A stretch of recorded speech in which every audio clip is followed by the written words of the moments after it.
আসসালামু আলাইকুম। আশা করি সবাই ভালো আছেন। যে যেখান থেকে বিডি হালচালের সাথে আছেন তাদের সবাইকে অনেক অনেক ভালোবাসা জানিয়ে শুরু করছি আজকের ভিডিও। তো প্রিয় ভিউয়ার্স, শুরুতে গত দিনের যে ভিডিও করেছিলাম ওখানে একজন ভিউয়ার্স তিনি কমেন্টস করেছেন, মানে আমি কমেন্টটা শো করেছি, পাবলিক করেছি। আমার সব কিছুই পাবলিক করা থাকে, যেটা আমি মনে করি যে এটা করা উচিত নয় সেটাই শুধুমাত্র আমি সাথে সাথে হাইড করে দেই। তো যাই হোক, যেটা আমি বলতে চাচ্ছি, তিনি খুব সুন্দর করে বলেছেন যে তানজিলার মতো এই সমাজে আরও অনেক তানজিলা আছে, এসব কথা না বলে সে সামনে এগিয়ে যেতে চাচ্ছে, এগিয়ে যেতে দিন, তাকে সুন্দরভাবে বাঁচতে দিন। কথাটা আমার খুব পছন্দ হয়েছে, যুক্তিসম্মত কথা, তার সঙ্গে আমি একমত। তানজিলার মতো এই সমাজে অনেক তানজিলা আছে লুকিয়ে, কিন্তু সেই আপুকে বলবো যে তারা কিন্তু পাবলিক ফিগার নয়। Tanjila public figure, Tanjila public প্ল্যাটফর্মে কাজ করছে। তানজিলা এই জন্য আলোচিত এবং এই জন্য তার ইতিহাস শোনার জন্য অনেক ভিউয়ার্স অপেক্ষা করে। তার পাস্ট, প্রেজেন্ট, ফিউচার সব কিছু দেখার জন্য শত শত হাজার হাজার ভিউয়ার্স তার চ্যানেলে পড়ে থাকে। তাই তাকে যেমন ভালোভাবে প্রেজেন্ট করা আমাদের দরকার, তার নিজেরও প্রেজেন্ট হওয়া দরকার। কিন্তু তারা কি করছে? তারা সবসময় চায় আলোচিত হতে। কেন জানেন? ভিউ ধরার জন্য। এই যে কে তানজিলা, আমার অনেকেই এসে প্রশ্ন করে যে এটা কোন তানজিলা, এটা কোন তানু, এটা কে তানু মণ্ডল কিংবা তানু কিংবা ইত্যাদি ইত্যাদি অনেকেই প্রশ্ন করে কিংবা ভিডিওর মাধ্যমে ছড়িয়ে যায়। ভাইরাল হওয়া তো এটাই হলো কথা। সেই ভাইরালের জায়গাটা আমরাই করে দেই, যারা আলোচনা করে তারাই কিন্তু করে দেয়। আর এই আলোচনা হওয়ার জন্য কিন্তু ওরা নিজেরাই সেই ধরনের স্কোপ তৈরি করে, অর্থাৎ এই তানু মণ্ডল নিজেরাই করে। এখন আপনাকেই বলি, যেহেতু তানু মণ্ডলের পাস্ট নিয়ে নয়, প্রেজেন্ট নিয়ে কথা বলি। প্রেজেন্টে সে কী করছে? প্রেজেন্টে সে ভিডিও করছে, ইউটিউবার, একজন ভালো ইউটিউবার, টিকটকার, যাই হোক অনলাইনে তার একটা পদার্পণ আছে, পাবলিক প্লেসে সে কাজ করছে। তার তো উচিত সংযত হওয়া, তাই না? কারণ সে তো অনেকের আইডল। অনেকেই মনে করে আহা তানু মণ্ডল হতে পারতাম, আহা তানুর মতো একটা জীবনযাপন লাইভ লিড করতে পারতাম। তাহলে এখন বলুন যে সে তানু মণ্ডলের কতটা সংযত হওয়া দরকার, কতটা তার প্রেজেন্টেশন সুন্দর হওয়া দরকার। শুধু তো বাংলাদেশ নয়, তার এই যে এই ভিডিওগুলা কিন্তু সারা বিশ্বের লোক দেখছে। বাংলাদেশের কালচারটা এখন এই ইউটিউব থেকেই মানুষ বেশি জানতে চায়, দেখতে চায়। তাহলে এই যে গতকাল, সেই আপুর উদ্দেশ্যে এবং আমার প্রিয় সকল ভিউয়ার্সের উদ্দেশ্যে বলছি যে আপনারাই বলেন, গতকাল যে ভিডিওটা এই তানজিলা ছেড়েছে, তার দুই শাশুড়ির মাথা ঘাড় ধরে ধরে পানিতে চিবানো, এটা কোন অসভ্যতা, এটা কোন বেয়াদবি, এটা কোন ধরনের ভিডিও সে করলো? সে কিন্তু নিজেই বলেছে এই ধরনের ভিডিও আজকাল করছে, কিন্তু পার্সন না অন্য। সে পার্সন দিয়েছে কি? মুরব্বী শাশুড়ি দজ্জাল বইয়ের মতো ঘাড় ধরে ধরে পানিতে চিবোচ্ছে। এটা যখন বিশ্ববাসীর কাছে উপস্থাপন করবে, তখন যখন জানবে যে একটা বউ তার শাশুড়ি ঘাড় ধরে ধরে ওরকম পানিতে চিবোচ্ছে, তখন কি আমাদের দেশের এই ইউটিউবারদের মান বাড়বে না কমবে? আমাদের বাংলাদেশিদের বউদের নিয়ে কি ধরনের মানে মানসিকতা, বাইরের বিশ্বের মনোভাব হতে পারে, সেটা একবার সেই যিনি কমেন্টস করেছেন যে তানজিলাকে সামনের দিকে এগোতে দেন, তাকে নিয়ে কথা বলেন না, তো আমি সেটাই বলছি যে আপনারাই বলেন যে এটা কি ঠিক করেছে তানজিলা? আপনারা তো তানজিলার ভক্ত, আপনারা যে তাকে কমেন্ট করেন যে তানজিলা তুমি কি ধরনের বেয়াদবি শুরু করছো। হ্যাঁ, আমরা মেনে নিতাম দুই শাশুড়িকে না এনে তুই বিয়ানকে আনতো, একদিকে ওর নিজের মা, আরেকদিন ওর শাশুড়ি, এই দুজনকে দিয়ে করতো। তা না দুজন শাশুড়িকে দিয়ে কেন করলো? ঝাল মিটালো কিংবা তানজিলার ইনকাম খায়, তাই শাশুড়িরা যা বলবে, শাশুড়িদের যা বলবে সেটাই শুনবে, সেরকম একটা ভাব। যদিও তানজিলা বলেছে তার ওই যে টিউমার চাচি শাশুড়ি, তেনার সঙ্গে মাঝে মধ্যে ঝগড়া হয়, তার সঙ্গে প্রায় 5-7 দিন 10 দিনও কথা না বলে থাকে, সে একটু চ্যাটাং। আর কি ধরনের প্রশ্ন সাকিবিবা করছিল, সাকিবিটা কি করে মেনে নিতে পারলো? হ্যাঁ, তাদের এ ধরনের একটা ভিডিও করতে চাচ্ছে, সবাই করছে, পারতো তো সাকিব আর তানজিলা বসতে, আর ও ধরনের ঘাট ধরে ধরে পানি চিবানোটা এই সাকিবের মা করতো, সেটা কিন্তু আরও বেশি মানে কি বলবো সম্মানের হতো, সেটা আরও বেশি পপুলারিটি হতো। এবং তানজিলাও এই ব্যাপারটা আমি কিন্তু দেখেছি, আমি এই ভিডিওতে দেখেছি যে দুই মেয়ে থাকে, এই যে আমি একজন এও করেছে যে শাশুড়ি ওরকম পানি চিবোচ্ছে, ছেলে আর ছেলের বউকে দিয়ে করিয়েছে। কিন্তু তানজিলা কি করলো, পুরোপুরি দুই শাশুড়িকে পানিতে ঘাট ধরে ধরে চিবোচ্ছে। আর প্রশ্নগুলা কত বিটখুটে ধরনের ছিল, মোটামুটি ওদের মধ্যে যেসব মানে জিনিস লুকায়িত রাখার কথা সেগুলা ওরাই কিন্তু ওপেন করে দিল। যে চাচি শাশুড়ি, আমরা কিন্তু জানতাম চাচি শাশুড়ির সঙ্গে খুব ভালো সম্পর্ক। সাকিবের মা গর্ব করে বলে আমাদের মধ্যে কোনোদিনই তো মুখ কষাকষিও হয়নি জানেন। এখন তো বুঝলাম যে এই যে শাশুড়ি বলতো যে আমাদের বাড়ির মেয়ের মতো, এখন শুনলাম যে তানজিলা ওই যে 1টা 1:30 পর্যন্ত ঘুমায়, এই নিয়ে শাশুড়ি অর্থাৎ হয়তো বা চাচি শাশুড়ি তাতে কি যে এই তানজিলা ঘুমালো কি ঘুমালো না, হয়তো বা সাকিবের মার বলার সাহস নেই, সেটাই বলায় এই সাকিবের চাচিকে দিয়ে। সেগুলো আমরা জেনে গেলাম যে তাদের মধ্যে একটা গ্যাঞ্জাম চলে।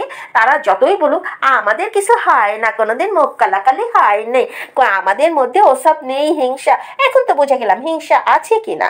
এই যে ছেলে কার কাছে থাকে সেটাও কিন্তু এই সাকিবের প্রশ্নে বের হয়ে আসলো, যে ছেলেকে কে বেশি ভালোবাসে, কার কাছে থাকে। একজনের কাছে দিনে থাকে, আরেকজনের কাছে রাতে থাকে। আর এই সাকিব আর তানজিলা ভোবো করে ঘোরে। এই যে শাশুড়ি কি করে একটু ঘুমায় সেটাও খোটা দিল, যে আমার শাশুড়ি ঘুম বেশি, আমার শাশুড়ির এটা ওটাও, ছেলে রাখবে, সংসার করবে, সব কিছু সামলিয়ে যদি মহিলা একটু ঘুমায় সেটাও খোটা দিতে এই তানজিলা কি করলো, ওই যে জিনিসটা ভিডিওটা করলো সেখানে সে উপস্থাপন করলো। তো এই ধরনের যদি আমরা এটা নিয়ে সমালোচনা করি, এটা শুধরানোর চেষ্টা করি, আমাদের এই ইউটিউবাররা যদি শুধরে যায় এসব কথা শুনে, নিজেদের ভুলগুলা যদি তারা বুঝতে পারে, তাহলে কি আলোচনা করাটাই বেটার না? কি বলেন আপনারা, কি বলেন? এবং যিনি কমেন্ট করেছেন তাকেও বলছি, আপনি বলেন যে এ ধরনের কথা বলাটা কি ভুল? আর হ্যাঁ, পাস্টের কথা বলেছেন সেটা তো আর আমরা বলি নাই, যিনি শুরু করেছেন তাকে যে বলুন, যিনি শুরু করেছেন তিনি থামানোর জন্য কেন তানজিলারা আইনের পদক্ষেপ নেয়নি, মানহানির মামলা করেনি, তাকে যে জিজ্ঞাসা করুন এবং তানজিলাকে জিজ্ঞাসা করুন। আমরা তো সে 5-6 বছর পরে এসে একটু নাড়া দিলাম। প্রতিনিয়ত যেসব কথা হচ্ছে তানজিলাকে নিয়ে, তার একটা বৈধতা আনার চেষ্টা এই কমেন্টে যদি কেউ বিশ্বাস করে তাহলে বরং আরো ভালো কিছু। তো এটা নিয়ে যিনি কমেন্টস করছে আশা করি উত্তর পেয়ে গিয়েছেন। আর তানজিলাকে বলবো এই ধরনের ফ্যামিলির কথা নিয়ে ভিডিও না করাটাই বেটার, এবং শ্বশুর শাশুড়ি মুরব্বীদের অপমান না করাই শ্রেয়। ঠিক যেমন আজ দেখলাম তানজিলার মা তিশা, পাইদানি পরিবারের সন্তানী, যাকে আমি মনে করতাম যে খুব বুদ্ধিমতী। আমি জানি না এরা কি সমালোচনায় আসার জন্য এগুলা করে। হ্যাঁ, তার বাসায় মেহমান আছে, গ্রাম থেকে আসছে, সেটা হলো ওই যে সাথীর আত্মীয় স্বজন, তার মামা, হ্যাঁ মামার তো না, মামা তো ভাই বোন, নানি মামি এরা আসছে, ভালো কথা। তুমি তোমার শাশুড়ির ঘর দেখতে নিয়েছো, কবর জিয়ারত করতে নিয়ে যাও, কবরের মানে সেই স্থানটা দেখাতে নিয়ে যাও, সব ঠিক আছে। কিন্তু জিনিসপত্র যেভাবে তারা মানে দেখছিল হাতিয়ে হাতিয়ে, মানে এটা তো মেয়ের শ্বশুর বাড়ি, তাই না? এটা এরকম না যে তাদের বাড়ি, এটা হলো তাও কি নানি শাশুড়ি মামি শাশুড়ি, তারা এসে সে কি বলবো হুলস্থুল।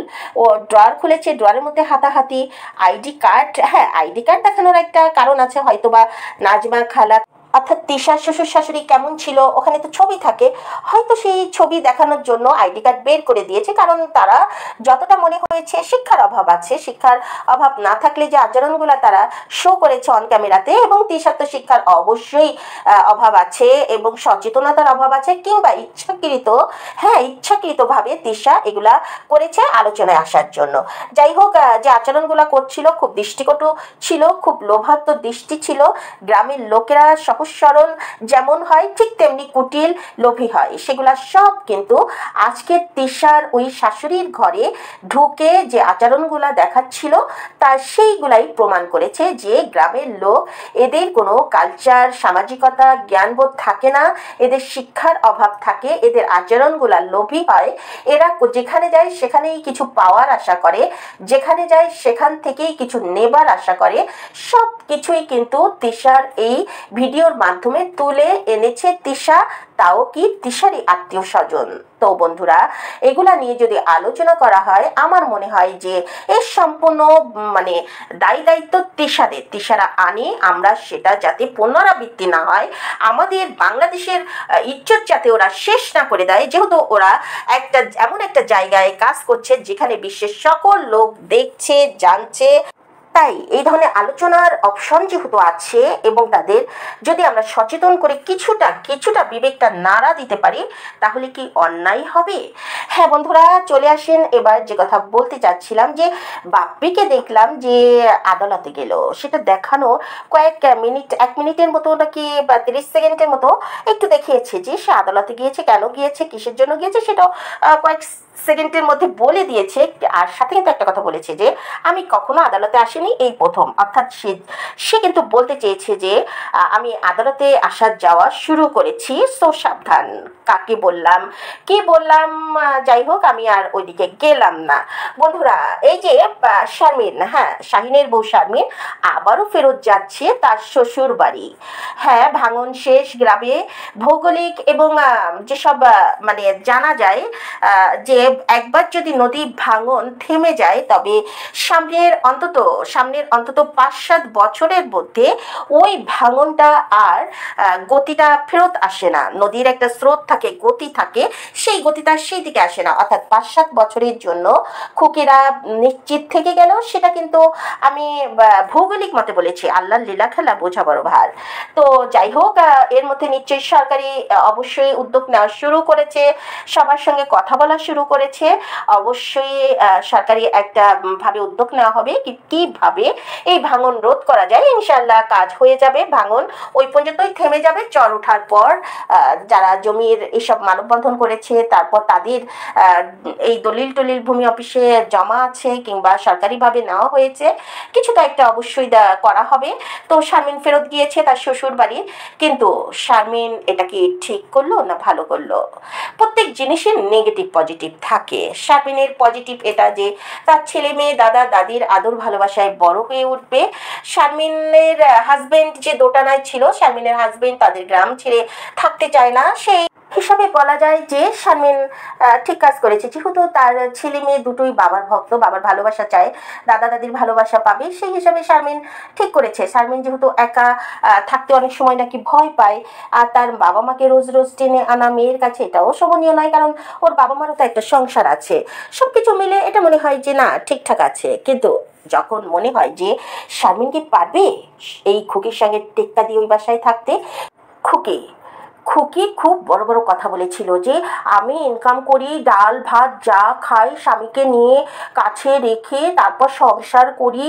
আমার ওসব যে ডাল আনলে ডাল খাবো, লবণ আনলে লবণ দিয়ে ভাত ডলে খাবো, সংসারে স্বামীর সঙ্গে অশান্তি, এগুলা ভালো লাগে না।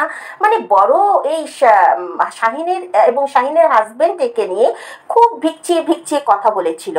খুব মানে শাহিন যে কাজ করে না, কর্ম করে না, এটা নিয়ে তার কোনো মাথায় ব্যথা ছিল না। সে এই খুকি তখন ভিকচিয়ে বলছিল যে আমি এই যে কত রকম কি করে সংসার চালাই, এটাও করি ওটাও করি, আমি আমার হাজবেন্ডের সঙ্গে সবার সঙ্গে মিলে মিশে থাকার চেষ্টা করি, ইত্যাদি ইত্যাদি কথা বলেছিল।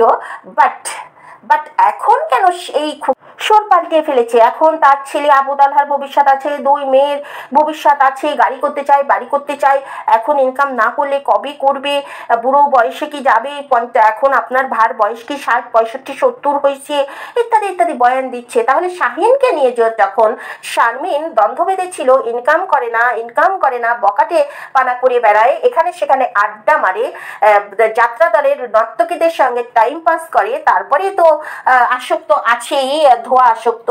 তো সবকিছু মিলে কেন তখন এই শারমিনের দিকে বারবার আঙুল তুলে খুকি কথা বলেছিল? পারবে কি খুকি তার জবাব দিতে? নিজের বেলা 16 আনা, পরের বেলায় 1 আনা, খুকির সেই অবস্থা। হ্যাঁ, খুকি সবাই আসলে এই যে দল বেঁধে আসছে, তিশারা তার বাহিনী নিয়ে, মামাবাড়ির বাহিনী নিয়ে ছুটে আসছে এই শরিয়তপুরে, তখন দেখা যাবে যে খুকি একেবারে সবাইকে করে কোলাই খাওয়াচ্ছে, সবাই বাহাবা দিচ্ছে, কিন্তু কেন করছে? খুকি পরিশ্রম করে যে ওই যে কদিন থাকবে সে কদিন ভালো মন্দ খাবে, সব টাকা চলে যাবে ননদদের উপর দিয়ে, বাজার ঘাট আপ্যায়ন, হাসি ঠাট্টা, ভিডিও করার কন্টেন্ট পেলো, ভিডিও। সে তো খুকি নিজেই বলেছে যে ওরা আসলে ভিডিও ভালো চলে, 2-3টা করে দেয়, তারপর অত চলে না, তারপর কন্টেন্ট থাকে না। তো সে কন্টেন্ট তৈরি করার জন্য খুকি উঠে পড়ে লাগে। সব কিছু মিলে খুকি শুধু একটু পরিশ্রম হয়, বাকিগুলা খুকির লাভ আর লাভ। ফ্রি খাওয়া দাওয়া, ভালো মন্দ খাওয়া দাওয়া, কন্টেন্ট তৈরি করার স্কিপ, সব কিছু খুকির জন্য লালে লাল, লাভে লাভ। যেটা শারমিনের হয় না, শারমিন করেও না, এইসব ভিডিও তেমন একটা সে ধারণ করে না, আবার কাজও করে না। তো সব কিছু মিলে যে যেমন করে সে তেমন পায়। এটা নিয়ে যে খুকিকে বাহাবা দিতে হবে, শারমিনকে ডাউন করতে হবে, এটা আসলে যারা করে কিংবা আলোচনা করে যেসব ভিউয়ার্সরা, আমি মনে হয় যে সেই পক্ষপাতিত্ব করা উচিত নয়। কারণ খুকি করে, খুকির লাভ আছে, শারমিন করে না, শারমিনের লাভ নাই। আরেকটা কথা, যে আজকে দেখলাম শারমিন ভিডিও করেছে যে কি ওষুধ খেয়ে শারমিন মোটা হয়েছে, সব ভিউয়ার্সরা তাকে কমেন্টস করছে। হ্যাঁ, আমরাও কমেন্টস দেখেছি, করছে। কিন্তু তাদের উদ্দেশ্যে বলবো, এবং শারমিনের উদ্দেশ্য তো অবশ্যই, যে এসব ওষুধ খেয়ে নিজের সর্বনাশ নিজে এনো না। প্রাকৃতিকভাবে বা একটা মানে গড়ে ওঠা কিংবা মোটা হওয়া গড গিফট, সেটা আলাদা জিনিস। বা জোর করে ওষুধ খেয়ে, ওই যে গরুর মোটা তাজাকরণের ওষুধ খেয়ে মুখে রুচি আনা, গা ফুলিয়ে ফেলা, এগুলো কিন্তু খুব খারাপ। আর কিছু না হোক, লিভার এবং কিডনির উপর কিন্তু খুব এফেক্ট ফেলে। ওর চাইতে না শুকনো থাকা ভালো। এই যে এই যদি আল্লাহ না করুক, যদি সত্যি ধরে বসে কিডনি লিভার, তখন কোথায় যাবে? শুকনা ছিলা, মানুষ তোমাকে নিয়ে ইনসাল্ট করতো, কিন্তু তুমি যদি অসুখে পড়ো, এই মোটা হয়েছো, সেটা নিয়েও কিন্তু মানুষ তোমাকে ইনসাল্ট করছে। তাহলে আমি যেমন ছিলাম তেমন থাকি। হ্যাঁ, তুমি চেষ্টা করতে পারো নিজে বেশি বেশি খেয়ে, 3 বারের জায়গা 6 বেলা খেলে, 3 ঘন্টা পর পর খাওয়ার চেষ্টা করলে সেটা আলাদা কথা। বাট এই যে ওষুধ খেয়ে মোটা হওয়া, আবার সেটা দেখানো, আবার সেটা সাজেস্ট করা, এটা আসলে আমার দৃষ্টি থেকে একেবারে অনুচিত তো হয়েছে। প্লাস কারোর কোনো ভিউয়ার যদি খেয়ে থাকেন, আমার মনে হয় না এটা ঠিক হবে খাওয়া। মোটা আল্লাহর দান। আর আসলে শুকনা মোটা ব্যাপার না। যারা সমালোচনা করে থাকে তারা সবসময় সমালোচনা করে থাকে। শুকনা হলেও যেমন সমালোচিত ছিল এই শারমিন, এখন মোটা হয়েছে, তাও কিন্তু তাকে নিয়ে বহু সমালোচনা হচ্ছে। তো বন্ধুরা, এই যে বাবুর বোন শারমিন, বেলালের বোন শারমিন, রাজের ওয়াইফ শারমিন, তাকে দেখলাম ভিডিওতে বলছে যে তার বাসায়, তার মায়ের বাসায়, অর্থাৎ বেলালের বাসায় কোনো একজন ভিউয়ার্স এসেছিল, খুব মানে যেটা বললো যে সহজ সরল মনে হয়েছে লোকটাকে, গায়ে জামা কাপড় ভালো ছিল না, সে তাদের ভিডিও দেখে চলে আসছে। এসে যেটা বললো যে তার আত্মীয় স্বজন এটা দেখে তার কাছে, শারমিনের কাছে সন্ধান চাচ্ছে। এটা আসলেই এটা চিন্তার। শারমিন বলেছে এটাও, যে সব মানে কমেন্ট আমি শো করিনি, কিছু কিছু করেছে হয়তো বা তারা, জানি না। ওই ছেলেটা এসে বলেছে যে তার বাবা মা অসুস্থ, ক্যান্সারও আছে বাবা না মার, যাই হোক, তারপর তাকে সাহায্য করেছে শারমিনরা কিছু টাকা যাওয়ার জন্য, তারপর জামা কাপড় পরিয়ে দিয়েছে, খাওয়া দাওয়া বোধহয় করিয়ে দিয়েছে। এখনো ছেলেটা বাড়ি পর্যন্ত পৌঁছায়নি, তার আত্মীয় স্বজন চিন্তায় আছে। শারমিন বলেছে যে আপনারাও একটু জানিয়েন যে সে পৌঁছে গিয়েছে কিনা, শারমিনও চিন্তায় আছে। তো ব্যাপারটা সেটা না, ব্যাপারটা হলো সোশ্যাল মিডিয়াতে তোমরা কাজ করো, তোমাদের সচেতনতা তো হওয়া উচিত। তোমরা যখন তখন তোমাদের বাড়ির ঠিকানা যাকে তাকে বলে দিচ্ছ, তুমি যাকে তাকে অ্যালাউ করছো তোমাদের বাসায় আসার জন্য, এটা আসলে ঠিক নাই। ছেলে দেশের যে অবস্থা, কিংবা কে কোন উদ্দেশ্য নিয়ে কোথায় কোনভাবে কার বাসায় ঢুকে পড়ে, যে এই ছেলের যদি এখন সন্ধান না পায়, কিংবা সন্ধান পেয়েও বলবে যে সন্ধান পায়নি, টাকা পয়সার দাবি করতে পারে, অনেক রকম ভাবে ব্ল্যাকমেইল করতে পারে। তো যাই হোক, সেটা যেন না হয়। এবং আমার মনে হয় কোনো ইউটিউবারেরই উচিত না বাড়ির ঠিকানা দেওয়া, কিংবা তাদের সঙ্গে যোগাযোগ না করে ঘরে ঢোকানো, কাউকে নিয়ে ভিডিও করা, কাউকে ঘরের মধ্যে এনে এ ধরনের আপ্যায়ন করা, এগুলো একেবারেই অ্যালাউ করা উচিত না। এগুলো সচেতনতা আনা উচিত, এবং এটা শুধু ওদের ক্ষেত্রে নয়, আমাদের প্রত্যেকের ক্ষেত্রেই এটা হওয়া উচিত। তো দেখলাম বন্ধুরা যে বাবুর ভিডিও, আমি 2-3 দিন কারোর ভিডিওই দেখি না, তো বাবুর ভিডিও দেখলাম যে বাবুর স্বাস্থ্য ভালো হয়েছে। কেন হয়েছে বলেন তো? ওই যে আপা এসছে, 3 বেলা রান্না পাচ্ছে, 3 বেলা খাওয়া পাচ্ছে, ভালো মন্দ মানে রান্নার সামনে পাচ্ছে, আবার রিল্যাক্সে ঘুরতে পাচ্ছে। এই যে এখন মেয়েও রাখে এই আপা বেশিরভাগ সময়, আবার রান্না বান্না করে অনেকটা তানজিলার শাশুড়ি যেমন করে, আর তারা ঘোরাঘুরি করছে। সব কিছু মিলে বাবুর কিন্তু চেহারার মধ্যে একটা গ্লেজ চলে এসছে। ভুঁড়ি দেখলাম হয়েছে, আবার দেখলাম গার একটু রং ফিরেছে, মুখে মাংস লেগেছে। তো তো এসব দেখে অবশ্যই মিনি বেগমকে বলা যায় যে মিনি বেগমের অযত্নে, মনি বেগমের টর্চারে, মিনি বেগমের অবহেলায় এই বাবু যতই ঘরে দেখাক না কেন ডোমেস্টিক হাজবেন্ড হিসাবে থাকছে, কিন্তু নির্যাতিতা ছিল। যেমনি তার বাচ্চা রাখতে হতো সারাক্ষণ ঘাড়ের উপর, ওই মিনি শুধু ওই বের করে দিয়েই বাবুর হাতে তুলে দিয়েছে। বাবুর কোনো রকম রান্না বান্না করে বাবুর সামনে দিত, বাবু খেতেও পারতো না, যদিও মুখে মাঝে মাঝে বলতো খুব সুন্দর হয়েছে, এটা বলার জন্য বাবু বলতো, তা না হলে তো বাবুকে ধাক্কা দিয়ে বের করে দেবে। তো এই সব কিছু মিলে বোঝাই যায় যে এই বাবুর যত্নের অভাবে, অবহেলার অভাবে এবং এই বাচ্চা রাখার টর্চারে শুকিয়ে গিয়েছিল। এখন বাবুর স্বাস্থ্য ফিরেছে শুধুমাত্র এই আপা আসার কারণে। আপা খাবার দিচ্ছে, রিল্যাক্সে থাকতে দিচ্ছে, বাচ্চা রাখাও কম রাখতে হচ্ছে বাবুকে, সবকিছু মিলে বাবুর স্বাস্থ্য ফেরত আসছে। তো বন্ধুরা, ওদিকে দেখলাম যে মরিয়মের বাসায় অর্থাৎ বর্ণহাতির বাসায় এই চলে যাবে মিজান, সেই উপলক্ষে সবাইকে দাওয়াত করেছে। তো মিজানের ছেলেটা তালহাকে নিয়ে একটু বেশি বাড়াবাড়ি করে। এই মরিয়মের মা বর্ণহাতি, সে সবসময় তালহাকে আবু তাল্লা বাবা বাবা এরকম করতে থাকে। এগুলো আসলে অন্য বাচ্চাদের মনে এফেক্ট করে। হ্যাঁ, তানহাও তো আবু তালহার চাইতে যে খুব বেশি বড় তা নয়। আর অন্য বাচ্চারা ওই যে আবু তালহা বলে কেন, ছেলে এই জন্য। আর এই ছেলে দেওয়ার জন্যই কি সাবিনা বারবার ওই নিজের ইউরিন টেস্ট করে দেখে যে 2 দাগ ওঠে কিনা, তার জন্য। যাই হোক বন্ধুরা, আমরা চমক ভিডিও হয়তো বা খুব শীঘ্রই কাল পরশু দেখতে পাবো। আমার তো মনে হয় যে এরা 2-1 দিন পিছিয়ে ভিডিও দেয়। ধরেন আজকের ভিডিও 2 দিন পর দিবে, সেই হিসাব আমার কাছে মনে হয়েছে। আর সেই হিসাবটা করলে কিন্তু দেখা যায় যে পদ্মার চরে অলরেডি দিশা চলে গিয়েছে।